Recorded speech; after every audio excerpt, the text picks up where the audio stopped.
Bugün sizinlə bir istintaq orqanının xeyli müddət aciz qaldığı, illərlə adi bir yol qəzası kimi arxiv sənədlərində toz basan, amma pərdə arxasında dəhşətli bir eşq dördbucağının, qısqanclığın və amansızlığın gizləndiyi cinayətin izinə düşəcəyik. Bu dəhşətli cinayət işi demək olar ki 5 il bağlı qalıb. Biz bugün Qubaya, Qudyal çayın sahilinə, o müdhiş iyul səhərinə qaydırıq. Bura TV 11, adım Sərdar Amindir. Başlayaq. 7 iyul 2017-ci il səhər saat təxminən 10-11 radələrində Quba rayonunun Hacı Hüseyni kənd ərazisində körpüdən aşağı çay yatağını aşmış köhnə bir Jiguli tapılır. Avtomobil tamamilə yanıb, kömürə dönüb. İçində isə tanınmaz halda 2 meyit var. 1994-cü il təvəllüdlü Rəhman İşıqov və 1998-ci il təvəllüdlü Ülviyə Məmmədova. İlk baxışdan hər şey aydın olduğu ağla gəlir. Sürət, idarəetmənin itirilməsi, körpüdən aşma və partlayış. Quba rayon polis şöbəsində də ilk olaraq bu qənaətə gəlinir. Maddə 263.3 yol hərəkəti qaydalarını pozma və ehtiyatsızlıqdan 2 nəfərin ölümünə səbəb olma. İş bağlandı, xeyr. Əsl hekayə məhz buradan başlayır. Hadisədən 4 ay sonra maddə dəyişir. Ehtiyatsızlıqdan adam öldürmə olur. Bir il sonra isə Baş Prokurorluğun Ağır Cinayətlər İdarəsinə gedir həmin məhz bu iş. Maddə biraz da ağırlaşır. Xüsusi amansızlıqla qəsdən adam öldürmə. Amma ortada nə qatil var, nə də şübhəli. Kimsə kiminsə izinə düşüb, amma izlər doğru yola aparmır. Və nəhayət 23 aprel 2019-cu il işin icraatını dayandırır. Yenidən dindirilmələr, ekspertiza rəylərinin sətiraltı oxunması və nəhayət hadisədən düz 5 il sonra 18 may 2022-ci ildə bir ad üzə çıxır. Osman Ömərov. Osman tutulur və hər şeyi etiraf edir. Onun ardınca əmisi oğlu Əflatun Əsfəndiyev də qandallanır. İndi gəlin rəsmi kağızları bir kənara qoyaq və o gecə Xaçmazın Yergüc, Küpçalqışlar kəndləri ərazilərində əslində nə baş verdiyinə, qatillərin öz dili ilə baxaq. Hər şey illər öncə Xaçmaz ərazisindəki kafelərdən birində başlayır. Osman Ömərov orada Xudat sakini 1998-ci il təvəllüdlü Ülviyə Məmmədova ilə tanış olur və aralarında münasibət yaranır. Həmin vaxt Ülviyənin cəmi 19 yaşı var idi. O Osmandan ayrılır, gənc qız rayondakı məşhur Sonalı Göl restoranında işləməyə başlayır və elə orada da yeni bir insanla tanış olur. 1984-cü il təvəllüdlü Rəhman İşıqovla. Rəhman Ağstafa rayonunda doğulub boya başa çatmışdı. Sonradan Xaçmazın Müşkür kəndindən olan bir xanımla ailə həyatı qurub bura köçmüşdü və rayonda avtomobil rəngsazı usta kimi tanınırdı. Ülviyə ilə Rəhmanın yaxın münasibəti başlayandan sonra Osman Ömərovun daxilindəki qisas hissi alovlanır. Həmin məşum gecə isə hadisələr belə davam edir. 6 iyul 2017-ci il gecə saatları. Osman əvvəllər münasibətdə olduğu qızla məsələni aydınlaşdırmaq bəhanəsi ilə görüşmək istəyir. Ülviyə də razılaşır və gecə saat 11-12 radələrində Osman və Əflatunla birlikdə Yergüc kəndindəki dayanacaqda görüşürlər.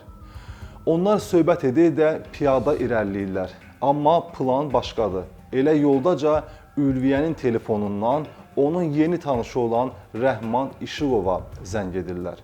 Az sonra Rəhman Jigulisi ilə gəlib yanlarında saxlayır. Maşından düşən kimi hər şey alt-üst olur. Rəhman Ülviyənin gecə vaxtı bu iki əmoğlu ilə bir yerdə olmasını həzm eləyə bilmir. Qısqanclıq və hirsdən gözü dönən Rəhman onun telefon zənglərinə niyə cavab vermədiyini soruşur və Ülviyəyə şillə vurur. Bu zaman şillənin təsirindən Ülviyə yerə yıxılır və o an qız bəlkə də hamının sonunu gətirəcəyi bir cümlə işlədir. Deyir ki, sən Osmanın ailəsi haqqında nalayiq sözlər danışmısan. Ona görə bilərəkdən zənglərə cavab vermirəm. Sən onun əzizlərini söyürsən. Hadisəni ilk başladan Rəhman olur. O, maşına qaçıb, maşından dəmir vintaçanı, atverkanı götürür, Ülviyənin başına amansız zərbə endirir. Gənc qız deşici alətlə ağır yaralanır. Sonra qan içindəki qızı maşının arxa oturacağına qoyur. Osmanı sakitləşdirmək üçünsə deyir, gəl gedək bizim bağa, orada tanış həkim var, kömək edəcək. Onlar maşına əyləşib bağa tərəf gedirlər. Amma yolda Osmanın daxilindəki o ailə söhbətinin qisası sakitləşmir. Bağa çatmağa az qalmış Rəhman bunu başa düşür, maşını saxlayıb düşür və Osmana da deyir ki, düş aşağı səndən üzr istəyəcəm. Amma Osmanın iddiasına görə hələ də əlində həmin qanlı atverka qalmışdı. Rəhman qəfildən Osmanın başına yumruq vurur, amma Osman da artıq hazırlıqlı idi. Bu zaman cibindən çıxarıb əlində saxladığı bıçaqla Rəhmanın boğazına bir zərbə endirir. Dalınca daha bir zərbə və artıq Rəhman elə oradaca öz qanının içində can verir. Arxa oturacaqdakı Ülviyə də deyilənə görə bu zaman artıq keçinmişdi. Ancaq bütün bunlar, yenə deyirəm, Osman və Əflatunun iddialarıdır. İki meyit, bir maşın və gecənin qaranlığında baş-başa qalan iki əmoğlu. İzi itirmək lazımdır. Osman Rəhmana məxsus Jigulinin sükanı arxasına oturur. Meyitləri də götürüb Qubanın Küpçalqışlar kəndi ərazisindəki körpüyə doğru sürürlər. Amma yolda, elə körpünün üzərində maşının təkəri partlayır. Budur, cinayət psixologiyasının ən qəribə anı. İnsan törətdiyi dəhşətin şokundan elə bilir ki, əgər hər şeyi yandırsa, hər şeyi külə çevirə biləcək və bu dəhşətli hadisə də heç kim tərəfindən aşkarlanmayacaq.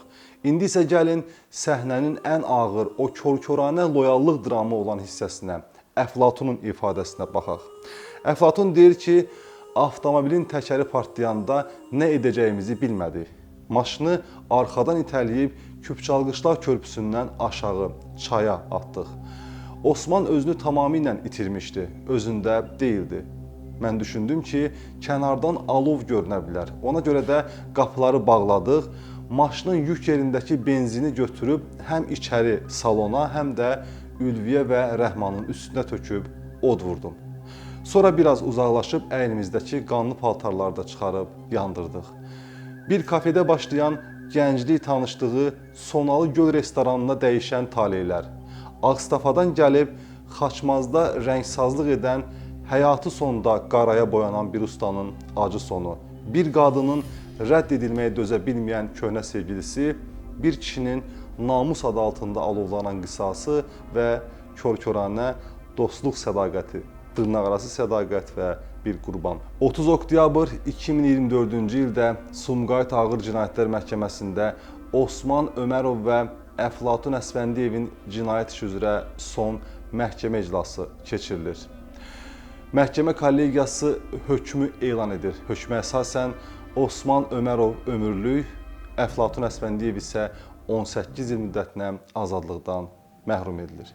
Salamat qalın.